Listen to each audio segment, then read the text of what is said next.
দাজ্জাল যখন বের হবে তখন দাজ্জালের অনুসারীরা কারা হবে?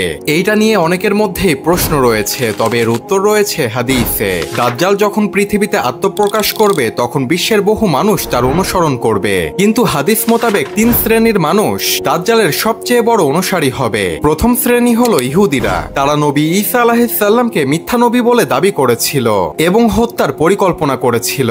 ইহুদিরা বিশ্বাস করে ঈসা আলাইহিস সালাম কোনো মাসিহা ছিল না, সেজন্য তারা তাদের মাসিহার জন্য অপেক্ষা করছে এবং দাজ্জাল যখন পৃথিবীতে আত্মপ্রকাশ করবে তখন তারা দাজ্জালকে মাসিহা হিসেবে মেনে নিবে এবং তারা দাজ্জালের অনুসরণ করবে। দ্বিতীয় শ্রেণী হলো একদল নারী। দাজ্জাল যখন বের হবে তখন পুরুষেরা তাদের স্ত্রী, মা, বোন এবং কন্যা সন্তানদেরকে বেঁধে রাখবে যেন তারা দাজ্জালের কাছে না যেতে পারে। কিন্তু দাজ্জালের অলৌকিক ক্ষমতা দেখে নারীদেরকে ঘরবন্দি করে বেঁধে রাখা সম্ভব হবে না। তারা ছুটে দাজ্জালের কাছে চলে যাবে এবং দাজ্জালকে অনুসরণ করবে। তৃতীয় শ্রেণী হলো অশিক্ষিত ব্যক্তি। দাজ্জালের অনুসারীর মধ্যে অধিকাংশই হবে অশিক্ষিত ব্যক্তি, যাদের মধ্যে থাকবে ধর্মীয় জ্ঞানের অভাব। দাজ্জাল যখন তার অলৌকিক ক্ষমতার মাধ্যমে মৃত ব্যক্তিকে জীবিত করবে বা আকাশ থেকে বৃষ্টি বর্ষণ করবে, তখন এই অশিক্ষিত মানুষগুলো মনে করবে যে এটাই তাদের সৃষ্টিকর্তা।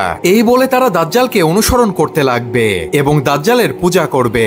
নিঃসন্দেহে পৃথিবীর সবথেকে বড় ফিতনা হবে দাজ্জাল। আল্লাহ তাআলা আমাদেরকে দাজ্জালের ফিতনা থেকে হেফাজত করুন।